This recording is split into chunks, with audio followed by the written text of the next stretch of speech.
క్రీస్తునందు అత్యంత ప్రియమైనటువంటి దేవుని బిడ్డలారా, దేవుని నామానికి స్తోత్రం. మరి ఈ యొక్క కార్యక్రమాన్ని ఈ లెంటి డేస్ వర్తమానాలు ప్రతి దినము కూడా మేము పంపించాలనే ఉద్దేశంతో మేము చేస్తున్నటువంటి ఈ యొక్క కార్యక్రమాలు ప్రతి ఒక్కరూ వీక్షిస్తున్నందుకు ఆత్మీయంగా బలపరచబడుతున్న మీ అందరికీ కూడా మరొకసారి ప్రభు అయినటువంటి యేసుక్రీస్తు నామములో మీకు శుభాలు తెలియజేస్తూ ఉన్నాము. బిడ్డలారా, మరి ఈ యొక్క కార్యక్రమంలోనికి వాక్య ధ్యానంలోనికి వెళ్ళే ముందు ప్రార్థన చేసుకుందాం. పరిశుద్ధుడైన మా తండ్రి, ప్రేమ కలిగిన మా రక్షకానికి వందనాలు చెల్లిస్తున్నాను. ఇలాంటి డేస్ సందర్భంగా ప్రభా, ప్రతిదినము కూడా నీ మాటలు అనేకులకు తెలియచేయాలనే ఆలోచనతో ఉద్దేశంతో ప్రభా, అనేక మంది బిడ్డలు ఆత్మీయంగా బలపరచబడాలని, ఆత్మీయంగా ఎదగాలని ఆకాంక్ష కలిగి ఈ మాటలు మేము అందిస్తుండగా ప్రభా, ఎవరైతే ఈ మాటలు వింటున్నారో అటు వారందరినీ మీరు దీవించమని వేడుకొంటున్నాను.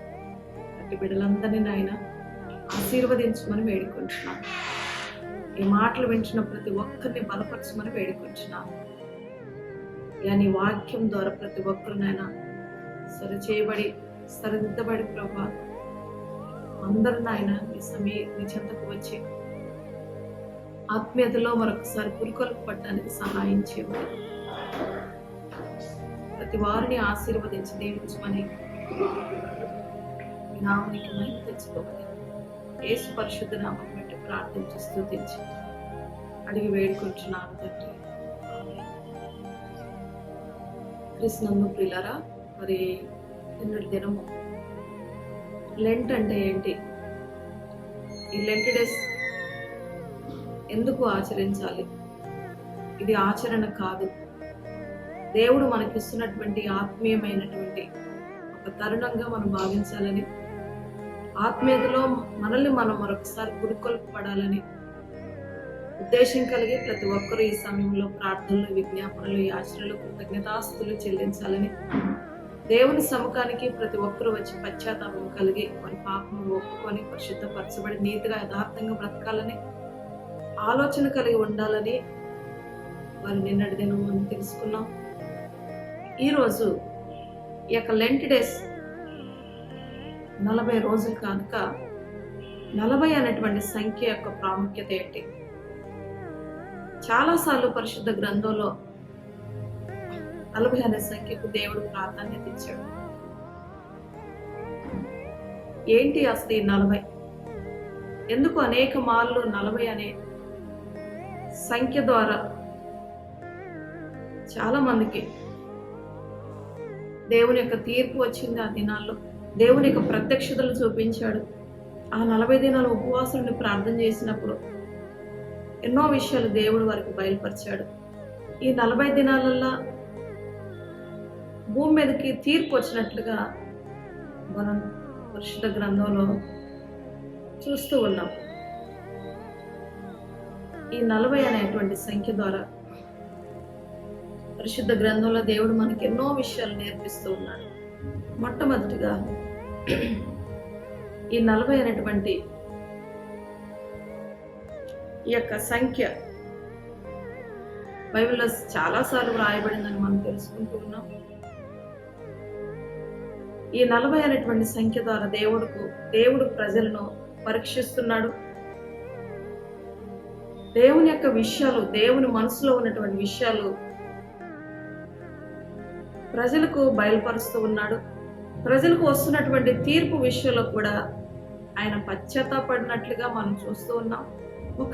40 అనేటువంటి సంఖ్య ద్వారా ఆది కాండంలో మనం గమనించినట్లయితే నోవాహు కాలంలో ప్రజలు యొక్క వైఖరి సరిగా లేకపోవటాన్ని బట్టి,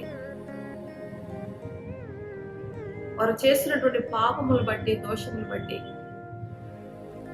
వారి పాపము నా దృష్టికి బహు ఘోరంగా కనిపిస్తూ ఉంది. నేను నా హృదయంలో నొచ్చుకొని ఉన్నాను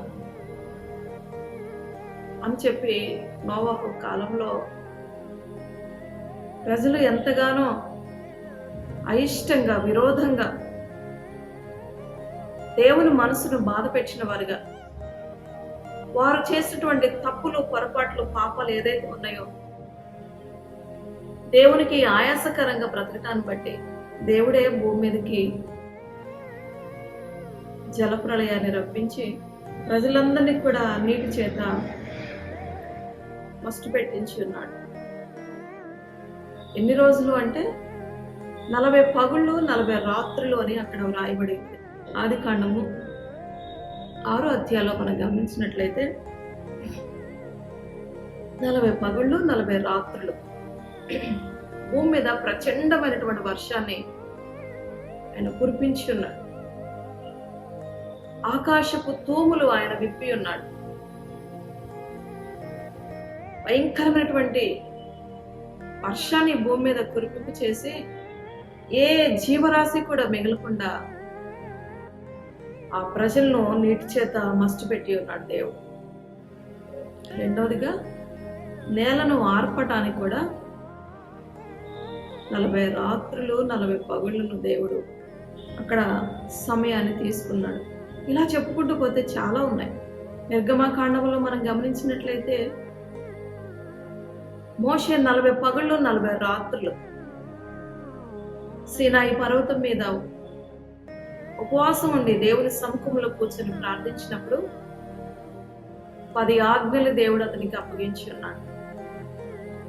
2 రాతి పలకల మీద 10 ఆజ్ఞలు రాసి దేవుడే మోషేకు అప్పగించి ఉన్నాడు.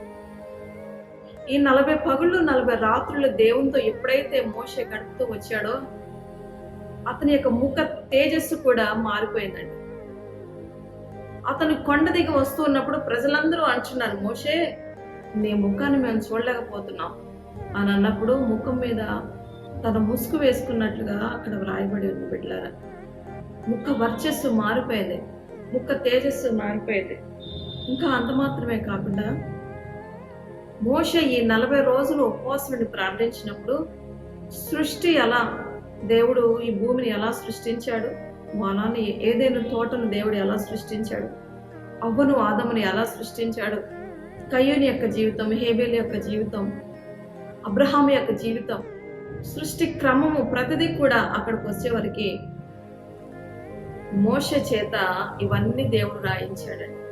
ఆది కాండము, నిర్గమకాండము, లేవియాకాండము, సంఖ్యాకాండము, ద్వితీయోపదేశ కాండాలన్నీ కూడా మోషే చేతనే దేవుడు రాయించి ఉన్నాడు బిడ్డలారా.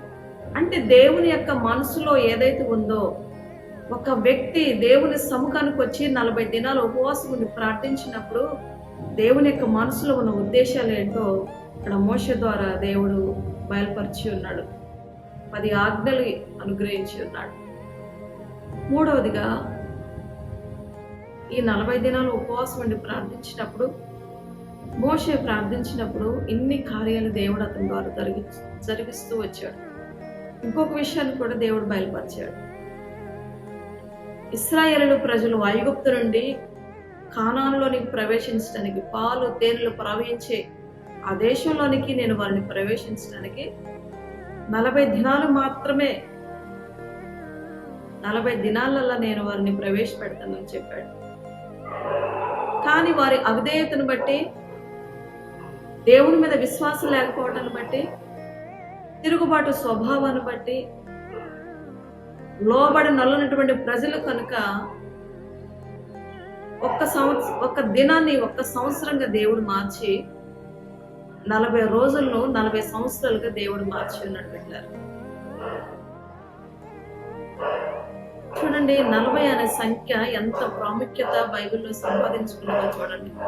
ఇంకా విషయాలు మనం గమనించినట్లయితే సమూయేలు గ్రంథంలో మనం గమనించినట్లయితే 1 సమూయేలు గ్రంథము 17వ అధ్యాయము 18 నుంచి 47 వచనాల వరకు మనం గమనించినట్లయితే ఇశ్రాయేలు ప్రజల మీదకి గొల్లియాతు, సున్నతి లేనటువంటి ఆ గొల్లియాతు ప్రజల మీదకి వచ్చి 40 రాత్రులు 40 పగుళ్ళు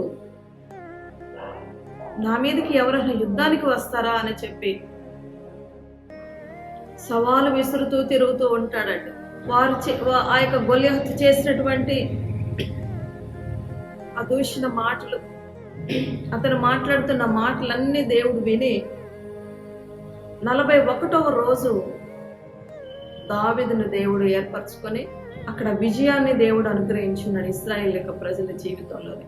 ప్రజలారా, దేవుని బిడ్డలారా, మన జీవితంలో కూడా నీ కుటుంబాన్ని బట్టి నిన్ను చూసి అనేక మంది శత్రువులు అనేకమైన మాటల చేత, ఎంతో దూషణకరమైనటువంటి మాటల చేత నిన్ను ఆయాస పెట్టేవారుగా, బాధ పెట్టేవారుగా ఉన్నట్లయితే నువ్వు కూడా ఈ 40 దినాలు ఉపవాసం ఉండి ప్రార్థన చేస్తే 41వ రోజు నీ జీవితంలోని నీ శత్రువులందరినీ కూడా తరుము కొట్టి నీకు విజయాలను దేవుడు అనుగ్రహించబడి ఉన్నాడు. ఇలాగా ఇశ్రాయేలు జీవితంలో సౌలు పరిపాలనలోని దేవుడు దావీదు ద్వారా గొప్ప కార్యాన్ని జరిగించి ఉన్నాడు. ఇంకొక విషయాన్ని మనం గమనించినట్లయితే, రాజుల గ్రంథంలో మనం గమనించినట్లయితే ఏలియా కూడా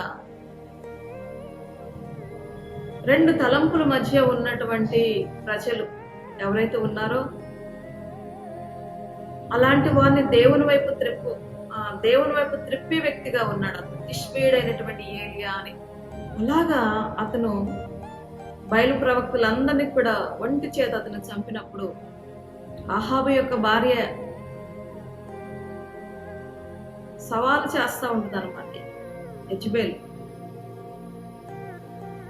నా ప్రవక్తలందరినీ కూడా నువ్వు చంపించావు కదా, రేపు ఈ టైం కల్లా నీ ప్రాణాన్ని కూడా తీసేస్తా అని చెప్పినప్పుడు ఆ ఏలియా అప్పటి వరకు కూడా రోషము కలిగి, పౌరుషం కలిగి, ఒంటి చేత్తో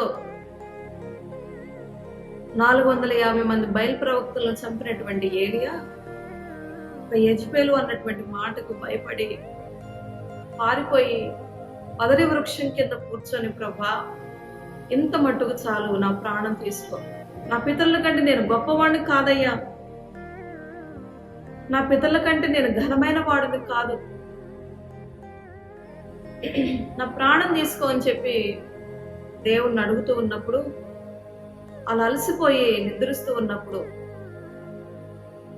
నిప్పుల మీద కాల్చబడినటువంటి రొట్టెను నీటి బుడ్డను తీసుకొచ్చి ఆ దూత లేపి ఇవి తిని తాగి 40 దినాలు ప్రయాణం చేయాలన్నప్పుడు అతను తిని త్రాగి మళ్ళా పడుకున్న తర్వాత దూత మళ్ళా వచ్చి తట్టి, 40 దినాలు ప్రయాణించాలి కనుక నువ్వు ప్రయాణాన్ని కొనసాగించని చెప్పినప్పుడు ఆ రొట్టెను నీటిని త్రాగి 40 రాత్రులు 40 పగుళ్ళు అతను ప్రయాణించి ఒక అభిషేక కార్యక్రమాన్ని అతను జరిగిస్తూ ఉంటాడు. ఎలీషా ఈ విధమైనటువంటి 40 రాత్రులు 40 పగళ్ళు ఏలియా ప్రయాణించి ఉన్నాడు. ఇంకొక విషయాన్ని మనం గమనించినట్లయితే 40 రోజులలో నినివే పట్టణస్తుల మీదకి దేవుని యొక్క ఉగ్రత రాబోతుంది, దేవుడి పట్టణాన్ని అంతటి నాశనం చేయబోతా ఉన్నాడు అని నినివే పట్టణస్తులకి ఈ వార్త తెలియచేయడానికి యోనాను పంపించినప్పుడు యోనా వెళ్ళి ఆ నినివే పట్టణస్తులకు తెలియచేసినప్పుడు నినివే ప్రజలు రాజు మొదలుకొని సామాన్యమైనటువంటి మనిషి వరకు కూడా, రాజు కూడా రాజవస్త్రాలు తీసివేసి ప్రతి ఒక్కరు కూడా గోనెపట్ట కట్టుకొని బూడిదలో కూర్చోండి, ప్రభా మా పాపములను క్షమించండి, మా దోషములను క్షమించండి, ఈ పట్టణ ప్రజల మీదకి నీ ఉగ్రత రావద్దు ప్రభా అని పశ్చాత్తాపము కలిగి ప్రార్థన చేసినప్పుడు 40 రోజుల్లో రావాల్సినటువంటి శిక్ష రాకుండా దేవుడే తన మనసు త్రిప్పుకున్నట్లుగా ఆ అధ్యాయాలలో మనం చూస్తూ ఉంటాం. బిడ్డలారా, దేవుడే మనసును త్రిప్పుకున్నాడు, దేవుడే వారిని తప్పించి ఉన్నాడు. ఎందుకు ఈ విధంగా 40 అనే సంఖ్య బైబిల్ ఎంతో ప్రాముఖ్యతను సంతరించుకుంది. అంత మాత్రమే కాకుండా పరిచర్య ప్రారంభించడానికి ముందు యేసుక్రీస్తు ప్రభువారు కూడా 40 దినాల అరణ్యంలోనికి పరిశుద్ధాత్మతో కొనుక్కోబడి 40 రాత్రులు 40 పగుళ్ళు ఏమి తినకుండా తాగకుండా ఉపవాసాలని ప్రార్థన చేసినప్పుడు ఒక బలమైనటువంటి సేవ ఆయన జరిగిస్తూ వచ్చాడు బిడ్డ. అందు మాత్రమే కాకుండా యేసుక్రీస్తు పునరుద్ధానుడిగా శుక్రవారం చనిపోయి ఆదివారం తెల్లవారుజామున అతని మరణాన్ని జయించి సమాధిని గెలిచి పునరుద్ధానుడిగా లేచినటువంటి తర్వాత ఆ యేసుక్రీస్తు ప్రభువారు 40 దినాలు కూడా అనేక మందికి కనపడి అతను తన తండ్రి సన్నిధికి ఆరోహణమైనట్లుగా మనం బైబిల్లో గమనిస్తూ ఉంటాం బిడ్డలారా. ఇవన్నీ మనం ఇప్పటి వరకు చూసాం కదా. 40 అనేటువంటి సంఖ్య బైబిల్లో ఎంత ప్రాధాన్యత సంతరించుకున్నాం. 40 అనే సంఖ్య బైబిల్లో ఎంత ప్రాముఖ్యతలు దేవుడు అనుగ్రహించి ఉన్నాడు. చాలా మంది అంటారు, మనం ఎందుకు ఉపవాసాలు ఉండాలి, ఎందుకు ప్రార్థించాలి, ప్రార్థన చేయాల్సిన అవసరం లేదు, ఉపవాసం ఉండాల్సిన అవసరం లేదు, యేసుక్రీస్తు ప్రభువారే మన కొరకు ఉపవాసం ఉన్నారు అని చాలా నెగిటివ్గా మాట్లాడుతూ ఉంటారు. యేసుక్రీస్తు ప్రభువారే 40 దినాలు ఉపవాసాలను ప్రార్థించినప్పుడు మనకెంత అవసరం అండి. మనం ఎంత కన్నీరు కాచాలి, మనం ఎంత ఉపవాసాలు ఉండాలి, మన కడుపు ఎంత ఆయగట్టుకొని రోధించి కన్నీరు విడిచి ఈ పాపపు లోకంలో బ్రతుకుతున్నాం, పాపంలో మనం పుట్టి ఉన్నాము, పాపంలో బ్రతుకుతున్నాము, పాప ప్రజల మధ్య మనం బ్రతుకుతూ ఉన్నాం కనుక ఈ ఉపవాస ప్రార్థన ప్రతి మనిషికి అవసరమైనది. నాలో పాపం ఉన్నదని ఎవరైనా రుజువు చేయగలడా అని చెప్పి ఆయన ఈ లోకానికి సవాల్ విసిరాడు. ఆయన లోకంలో పాపం లేనివాడిగా బ్రతికినటువంటి వ్యక్తే 40 రోజులు 40 పగుళ్ళు 40 రాత్రులు ఉపవాసాలను ప్రార్థన చేస్తే సామాన్యులమైనటువంటి మనకి, ఏ పరిశుద్ధత లేనటువంటి మనకి, ఈ పాపపు జీవితంలో జీవిస్తున్నటువంటి మనకి ఎంత ప్రార్థన అవసరమైనదండి. అందుకే బిడ్డలారా, దేవుడు మనకు 365 రోజులు సంవత్సరంలో మనకి ఇచ్చి ఉన్నాడు. ఈ 365 రోజుల్లో నువ్వు ఎన్నో దినాలు నీ కుటుంబం కొరకు ప్రయాసపడుతున్నావు, నీ బిడ్డల కొరకు ప్రయాసపడుతున్నావు, ఎంతో కష్టపడుతూ ఉన్నావు, ఎంతో ప్రయాసపడుతూ ఉన్నావు.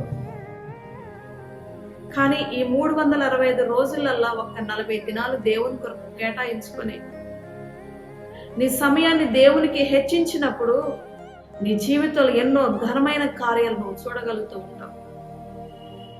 అసాధ్యమైనటువంటి కార్యాలను సుసాధ్యము చేయగలిగినటువంటి దేవుడు నీ పక్షాన్ని నిలబడి నీ జీవితంలో అద్భుతాలు చేయనై ఉన్నాడు. ఆయన దేవుని కొరకు దేవుని సన్నిధికి వచ్చి దేవుల్లో నువ్వు నిలబడి ఈ 40 రోజులు నువ్వెంత బిజీ పర్సన్ అయినా సరే కనీసం ఒక్క పూట ఆయన ఉపవాసం ఉండి నీ ఆత్మీయ స్థితి ఇంకా మెరుగుపడేటట్లుగా, ఇంకా ఆత్మీయతలో నిన్ను నీవు పురుకొల్పటానికి, ఇంకా ఆత్మీయంగా దేవునికి దగ్గరగా బ్రతకటానికి, ఆత్మీయంగా దేవునికి సమీపంగా నువ్వు బ్రతకాలని పరిశుద్ధాత్మతో, అభిషేకముతో, కృపతో, బలముతో, ఆత్మ వరాలతో నువ్వు నింపబడాలని ఆసక్తి కలిగి, ఆకాంక్ష కలిగి నువ్వు దేవుని సందుకు వచ్చి ఉపవాసం ఉండి ప్రార్థించినప్పుడు ఒక బలమైనటువంటి వ్యక్తిగా నువ్వు మార్చగలుగుతావు బిడ్డలారా. ఆగిపోయిన నీ పనులన్నీ కూడా మళ్ళా సఫలమయ్యేటట్లుగా దేవుడు చేస్తాడు. నువ్వు ఆశించింది నీ జీవితంలో నువ్వు పొందుకునేటట్లుగా దేవుడు చేస్తాడు. నీ కుటుంబం మీద, నీ బిజినెస్ మీద, నీ ఉద్యోగం మీద విరోధమైనటువంటి శత్రు కార్యాలన్నీ కూడా లయపరచబడి ఒక విజయాన్ని నువ్వు చూసినట్లుగా శత్రు కార్యాలన్నీ కూడా ఆయన అణిచివేయనటువంటి సమర్థుడైనటువంటి దేవుడై ఉన్నాడు. ఒకవేళ రక్షణ లేనటువంటి వ్యక్తిగా, మారు మనసు లేనటువంటి వ్యక్తిగా నువ్వు బ్రతికినట్లయితే ఈ ఉపవాసాలను ప్రార్థించినప్పుడు నిజమైన దేవుని నువ్వు తెలుసుకొని నీతిమంతుడిగా బ్రతకటానికి దేవుడే నీకు సహాయం చేస్తాడు. ఒకవేళ నువ్వు ఏ వ్యసనంలో ఉన్నావో, ఏ ఊబిలో ఉన్నావో, ఏ పాపపు జీవితంలో నువ్వు జీవిస్తున్నావో, ఏ రహస్యమైనటువంటి బంధకాలను చిక్కుబడి ఉన్నావో, అంధకార సంబంధమైనటువంటి క్రియల చేత బంధించబడి జిగటగల దొంగ ఊబిలో నువ్వు కూరుకుపోయి బయటికి రాలేనటువంటి వ్యక్తిగా నువ్వు ఉన్నట్లయితే అలాంటి ఊబిలో నుండి కూడా బయటకు తీసుకురావడానికి ఆయన సమర్థుడైనటువంటి దేవుడిగా మన దేవుడు ఉన్నాడండి. నీకు ఆగిపోయిన పనులన్నీ కూడా దేవుడు చేసేటట్లుగా నీ ప్రార్థనల ద్వారా నువ్వు ప్రతిఫలాన్ని చూడగలుగుతావు. పిల్లరా, ఇంతవరకు ఒకవేళ నీ జీవితంలో విజయాలను చూడనటువంటి వ్యక్తిగా ఉన్నట్లయితే, నీ జీవితంలో ఆశీర్వాదం లేనటువంటి వ్యక్తిగా ఉన్నట్లయితే, గర్భఫలం లేనటువంటి వ్యక్తిగా ఉన్నట్లయితే, ఒకవేళ సొంత గృహం లేనటువంటి వ్యక్తిగా ఉన్నట్లయితే, లేదా నీ బిడ్డల భవిష్యత్తు సరిగా లేనటువంటి వ్యక్తిగా నువ్వు ఉన్నట్లయితే, నీ బిడ్డలను బట్టి కృంగిపోతూ, ఏడుస్తూ, బాధపడుతూ, నీ భర్త మార్పు లేనివాడిగా, ఒకవేళ ఎలాంటి వ్యసనాల్లో నీ కుటుంబం చిక్కుబడి ఉన్నదో, నీ బిడ్డలు చిక్కుకొని ఉన్నారు, నీ భర్త చిక్కుబడి ఉన్నాడు, అలాంటి వారి కొరకు ఒక స్త్రీగా నువ్వు అంగలార్చినప్పుడు, ప్రార్థించినప్పుడు, విలపించినప్పుడు, కన్నీరు విడిచినప్పుడు నీ ప్రార్థన దేవుడు ఆలకించి నీ బిడ్డల జీవితంలో గొప్ప కార్యాలు ఆయన చేయనున్నాడు. నీ నీ బిడ్డల చదువుల్లో రాణించే వారుగా నువ్వు చూడగలుగుతావు. నీ బిడ్డలకు వివాహాలు అయ్యేటట్లుగా దేవుడు తీసుకొస్తాడు. నీ బిడ్డల భవిష్యత్తును స్థిరపరచేటట్లుగా దేవుడు చేయనై ఉన్నాడు. ఒకవేళ సేవలో కృంగిపోయినటువంటి వ్యక్తులుగా ఉన్నట్లయితే, సేవ అనేది ఫలభరితంగా లేనట్లయితే, సంఘం అంతా చిందరవందరగా ఉన్నట్లయితే, సంఘంలో ఎన్నో గొడవలు ఒకవేళ జరుగుతూ ఉన్నట్లయితే, సంఘం అంతా కూడా ఒక తాటి మీదకి వచ్చినట్లుగా, సగము అభివృద్ధి అవునట్లుగా, నీ పరిచర్య దీవించబడినట్లుగా 40 దినాలు కూడా ఉపవాసం ఉండి ప్రార్థన చేసినప్పుడు దేవుడు నీ సంఘస్థులందరికీ కూడా ఏక మనసుని కలుగచేసి, ఏకాత్మను కలుగచేసి, నీ పరిచర్యను అభివృద్ధి చేసి ఆశీర్వదించి వాడై ఉన్నాడు మన దేవుడు. ఈ యొక్క 40 దినాలు ప్రార్థనల ద్వారా ఎన్నో విషయాలు మనం గమనించి ఉన్నాం కదా. యోవేలు గ్రంథంలో అంటాడు అతను, ఇకనైనను మీరు ఉపవాసం ఉండి, ఇకనైనను మీరు ఉపవాస దినాన్ని ప్రతిష్ఠించి మనోపూర్వకంగా దేవుని యొద్దకు వచ్చినప్పుడు, మనోపూర్వకంగా దేవుని వైపు తిరిగినప్పుడు దేవుడు నీ జీవితంలో కార్యాలు చేస్తానని చెప్పి ఆయన మాటిస్తూ ఉన్నాడు. ఇంతకాలం ఎలా బ్రతికామో, ఎలా జీవించామో, ఎలా సమయాన్ని వృధా చేశామో, ఇప్పటి వరకు కూడా ఒకవేళ ఉపవాసం చేయనటువంటి వ్యక్తిగా నువ్వు ఉన్నావేమో, ఉపవాస ప్రార్థన మానేసినటువంటి వ్యక్తిగా ఉన్నట్లయితే నిన్ను నీవు ఈ టైంలో మరలా పునరుద్ధరించుకోవటానికి ఇది ఒక అవకాశంగా దేవుడు నీకు ఇస్తూ ఉన్నాడు. 20 రోజులు చేశాక ఇంకా నా జీవితంలో కార్యాలను చూడలేదని, 30 రోజులు చేశాక ఇంకా నా జీవితంలో కార్యాలు నేను చూడట్లేదని మధ్యలోనే ఆపేవారుగా ఉంటారు. అలా కాదు, 40 అనే సంఖ్య పూర్తి అయిపోయిన తర్వాత 40 తర్వాతనే దేవుడి కార్యాలు ప్రారంభించాడు కదా. మన జీవితంలో కూడా మనం అనుకున్న ప్రకారంగా 40 దినాలు మనం ప్రారంభించి ముగించిన తర్వాత 40 రోజుల తర్వాత నువ్వు ఆశించింది, నువ్వు ఇష్టపడింది, నువ్వు కోరుకున్నది ఏదైతే దేవుని దగ్గర నువ్వు అడిగి ఉన్నావో ఖచ్చితంగా నీ జీవితం నువ్వు పొందుకోగలవు. బిడ్డలా, ఎవరు డిస్కరేజ్ అవ్వద్దు, ఎవరు కూడా డిసప్పాయింట్ అవ్వద్దు. దేవుడు తప్పక కార్యాలు చేసేవాడు. ఆయన అద్భుతాలు చేయనటువంటి దేవుడు. డాక్టర్స్కు అసాధ్యమే, మనుషులకు అసాధ్యమే, కానీ నిన్ను సృష్టించిన దేవునికి సమస్తము సాధ్యమే అని చెప్పి ఆయన లేఖనాలు మనతో ఘోషిస్తూ ఉన్నాయి. బిడ్డల, ఆయన మాట నమ్ము, ఆయన మాట నీ హృదయంలో విశ్వసించు, ఆయన మాట నీ హృదయంలో స్వీకరించి ఆ మాటను నువ్వు గట్టిగా పట్టుకున్నట్లయితే నీ జీవితంలో నువ్వు కార్యాలు చూడనై ఉన్నావు. నీ కుటుంబంలో నువ్వు అద్భుతాలు చూడనై ఉన్నావు. బిడ్డల, ఒకవేళ డే అంతా నువ్వు కంప్లీట్గా ఉపవాసం ఉండలేకపోతే కనీసం ఒక్క పూట అయినా నువ్వు ఉపవాసం ఉండి ప్రార్థించి దేవుని దగ్గరకు వచ్చి కన్నీరు విడిచి ప్రార్థించి, మనసు విప్పు దేవుని దగ్గరకు వచ్చి కన్నీరు విడిచి రోధించి దేవుని సముఖానికి వచ్చి నువ్వు ప్రార్థన చేసినప్పుడు ఖచ్చితంగా నువ్వు ఏది ఆశిస్తున్నావో, ఏది కోరుకుంటున్నావో నీ జీవితంలో ఆయన కార్యాలు చేయను అన్నాడు. బిడ్డలారా, కనుక ప్రియులారా, ఇప్పటి వరకు కూడా మనం ఎంతగానో ఈ 40 అనేటువంటి సంఖ్య ద్వారా మనం ఎన్నో విషయాలు నేర్చుకుని ఉన్నాం. 40 అనేటువంటి సంఖ్య ద్వారా ప్రజలకు తీర్పు ఇచ్చాడు దేవుడు. 40 అనేటువంటి సంఖ్య ద్వారా ఆయన మనసులో ఉన్నటువంటి విషయాలు తన భక్తులకు ఆయన బయలుపరిచి ఉన్నాడు. 40 అనేటువంటి సంఖ్య ద్వారా అతను ఏం చేశాడో తెలుసా? శత్రువు మీద విజయాన్ని అతను అనుగ్రహించి ఉన్నాడు. ఇన్ని కార్యాలు దేవుడు చేశాడని ఇప్పటి వరకు మనం నేర్చుకుని ఉన్నాం. బిడ్డలారా, ఇంకా సమయం వృధా చేయకుండా, నీ సమయాన్ని వేస్ట్ చేయకుండా, నీకు ఇచ్చిన సమయము నువ్వు లేట్ చేయకుండా దేవుని దగ్గరికి రా. ఇప్పటి వరకు కూడా మనుషుల వైపు చూసి, అధికారుల చుట్టూ తిరిగి నీ పనుల కోసం